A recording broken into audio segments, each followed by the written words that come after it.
जय शंकर, हर हर शंकर। परम पूज्य Swami ji, south India education society के अध्यक्ष श्री वी शंकर, सचिव श्री सेतु रमन,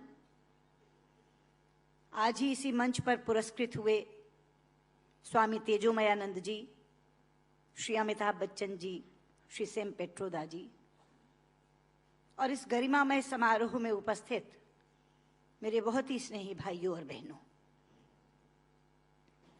सबसे पहले तो मैं स्वामी जयेंद्र सरस्वती जी के श्री चरणों में अपना प्रणाम निवेदन करती हूँ, और उसके बाद जूरी के उन सदस्यों के प्रति कृतज्ञता ज्ञापित करती हूँ जिन्होंने Swami Chandrashekhar Saraswati national eminence award के लिए मुझे चुना। मित्रों, राजनीतिक क्षेत्र में पुरस्कार तो अनेक मिले हैं, लेकिन आज का ये पुरस्कार स्वामी जी पुरस्कार नहीं, मेरे लिए आशीर्वाद है। साक्षात परमाचार्य जी का आशीर्वाद, साक्षात शंकर का आशीर्वाद। इसीलिए पुरस्कार मिलने पर प्रसन्नता होती है, पर आज अपने आप को धन्य महसूस कर रही हूं। ये आशीर्वाद प्राप्त करके मैं धन्य हुई। लेकिन इस पुरस्कार के साथ, आशीर्वाद के साथ बहुत महती जिम्मेदारी भी चली आई है, क्योंकि जब साइटेशन पढ़ी जा रही थी तो जिन गुणों का वाचन किया जा रहा था, ये जिम्मेदारी है कि जीवन भर उन गुणों पर खरी उतरूं और उसमें से एक भी चीज ऐसी न लगे कि जो कही गई थी लेकिन असत्य निकली। साइटेशन का वाचन संस्कृत में हुआ। शंकर जी, संस्कृत के प्रति आपकी निष्ठा और अनुराग देखकर मेरा मन बहुत प्रफुल्लित हुआ है, क्योंकि शायद कम लोगों को यहां यह मालूम हो कि संस्कृत विश्व की सबसे वैज्ञानिक भाषा है। सेम पेट्रोदा यहां बैठे हैं, वो साक्षी होंगे इस बात के कि जब दुनिया में टॉकिंग कंप्यूटर बनाने की बात चली तो प्रश्न उठा कि कौन सी भाषा उसके लिए चुनी जाए, क्योंकि कंप्यूटर का अपना कोई विवेक नहीं होता। जो आप बोलते हैं वही वो लिखता है, और जो लिखा जाता दिया जाता है उसी को वो पढ़ता है। इसलिए भाषा व्याकरण की दृष्टि से भी वैज्ञानिक होनी चाहिए और ध्वनि की दृष्टि से भी। जो बोला जाए वही वो पढ़े। आज गर्व से माथा ऊंचा करके कह सकती हूं कि विश्व की तमाम भाषाओं की समीक्षा करने के बाद जिस भाषा को सर्वथा उपयुक्त पाया गया कंप्यूटर के लिए, वो संस्कृत है। क्योंकि जैसे अंग्रेजी में NO नो भी नो है और KNOW भी नो है। अब अगर आप कंप्यूटर को बोलें आई नो दिस, तो लिखेगा INO नो दिस, कोई अर्थ ही नहीं निकलेगा उसका। कहीं T साइलेंट हो जाता है तो कहीं E साइलेंट हो जाता है। बोलते हैं, लिखते हैं एंटरप्रेन्योर, बोलते हैं एंटरप्रेन्योर। वो विवेकहीन कंप्यूटर कैसे देखेगा इसको? लेकिन संस्कृत में जो बोला जाता है वही लिखा जाता है। यहां तक कि छोटी ई और छोटे ऊ की मात्रा की ध्वनियां भी अलग है। इति, यदि आपने छोटा बोला तो इति, लेकिन दही, बड़ी की मात्रा बोला तो दही। तो जो बोलेंगे वो लिखेगा, जो लिखेगा वही पढ़ेगा। लेकिन केवल ध्वनि की बात नहीं, मैं संस्कृत की वैज्ञानिकता के दो उदाहरण आपको देना चाहूंगी। संस्कृत में शब्दों का इतना अपार भंडार है मित्रों कि रचनाकार अपने व्यक्तित्व के अनुसार उसको चुन सकता है। एक प्रसंग है रामायण का कि जिस समय भगवान श्री राम लंकेश पर विजय प्राप्त करने के लिए लंका जाते हैं तो भगवान शंकर की आराधना करते हैं।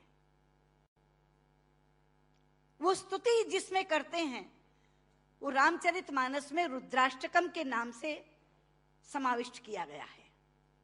रुद्राष्टकम के शब्द हैं, नमामि शमीशान निर्वाण रूपम विभुम व्यापकम ब्रह्म वेद स्वरूपम निजम निर्गुणम निर्विकल्पम निरीहम चिदाकाशमाकाशवासम भजेहम। लेकिन उसी समय श्री राम पर विजय प्राप्त करने के लिए रावण ने भी आराधना की थी, स्तुति की थी, और उसने अपना स्तोत्र स्वयं रचा था, जो शिव तांडव स्तोत्र के नाम से प्रसिद्ध है।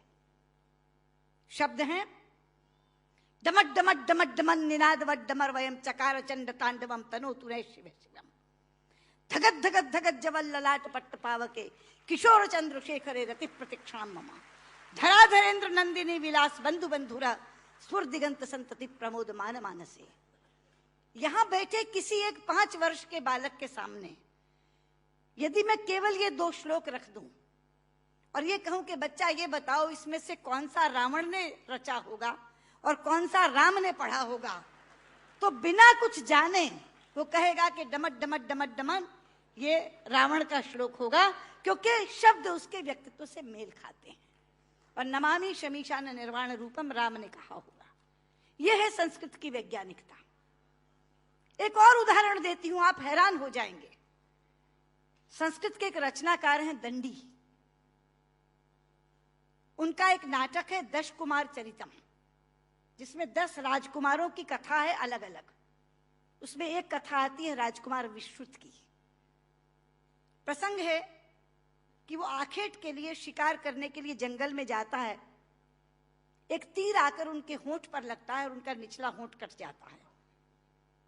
मित्रों, इस प्रसंग के घटने के बाद कथा अनेक पन्नों में चलती है। कितने ही संवाद विश्रुत बोलता है, लेकिन दंडी ने पूरे संवादों में कहीं भी ओष्ठांग का प्रयोग विश्रुत से नहीं करवाया है। ओष्ठांग क्या है? पूरा अल्फाबेट हिंदी का जो पवर्ग है वो ओष्ठांग है। प फ ब फ म। प फ ब फ म दोनों होंठ मिलाकर बोले जा सकते हैं। अगर दोनों होंठ में से एक होंठ नहीं है तो आप प नहीं बोल सकते, ब नहीं बोल सकते, भ नहीं बोल सकते, म नहीं बोल सकते। ये पवर्ग ओष्ठांग है। तो अगर उसका एक होंठ कट गया तो उसने पवर्ग का उच्चारण कैसे किया, ये कोई भी प्रश्न कर सकता था रचनाकार से। इसलिए अनेक संवादों में कहीं भी ओष्ठांग का प्रयोग नहीं है। यह है संस्कृत की वैज्ञानिकता। लेकिन लोग आजकल कहते हैं कि संस्कृत तो बोलचाल की भाषा नहीं बन सकती, संस्कृत कभी जनभाषा नहीं रही। शायद इससे बड़ी अज्ञानता की बात कोई दूसरी नहीं हो सकती। संस्कृत जनभाषा रही है। छोटे लोग, अनपढ़ लोग, बिना विद्यालय में गए लोग संस्कृत बोलते रहे हैं। राजा भोज के काल में एक प्रसंग आता है कि राजा भोज एक बार अपने प्रजा का हालचाल जानने के लिए जंगल से जा रहे थे। सामने से एक लकड़हारा आ रहा था। उसने लकड़ियां काटकर अपने सिर पर रखी हुई थी, पसीनों पसीन था। राजा ने लकड़हारे को देखा तो तब संस्कृत में ही बातचीत होती थी, संस्कृत ही जनभाषा थी। तो राजा ने लकड़हारे से कहा, किमते भारम बाधती, क्या ये भार तुम्हें कष्ट पहुंचा रहा है? लेकिन बाध शब्द जो है मित्रों, वो धातु है जो परस्मयी पदी नहीं चलती, आत्मनेपदी चलती है। संस्कृत में 2 तरह की धातुएं हैं। परस्मयी पदी चलती है बाधती, बाधता, बाधंती, और आत्मनेपदी चलती है बाधते, बाधेते, बाधनते। बाध शब्द जो है वो आत्मनेपदी में है। तो लकड़हारा जवाब क्या देता है? भारम न बाधती राजन यथा बाधती बाधते।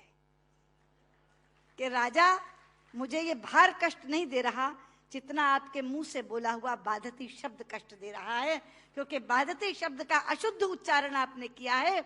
ये शब्द बाधते होना चाहिए। भारम न बाधती राजन यथा बाधती बाधते। तो कौन कहता ये जनभाषा नहीं रही? ये जनभाषा रही है। लेकिन आज मैं शंकर जी से कहना चाहूंगी कि आपकी साउथ इंडिया एजुकेशन सोसाइटी पर एक जिम्मेदारी आई है, क्योंकि आज संस्कृत केवल कर्मकांड की भाषा बनकर रह गई। कल जब विश्व के लोग आएंगे और कहेंगे कि कंप्यूटर के लिए हमें संस्कृत के विद्वान दो, हम टॉकिंग कंप्यूटर बनाना चाहते हैं, तो एक विडंबना खड़ी होगी कि जिसे संस्कृत आती है उसे कंप्यूटर नहीं आता, और जिसे कंप्यूटर आता है उसे संस्कृत नहीं आती।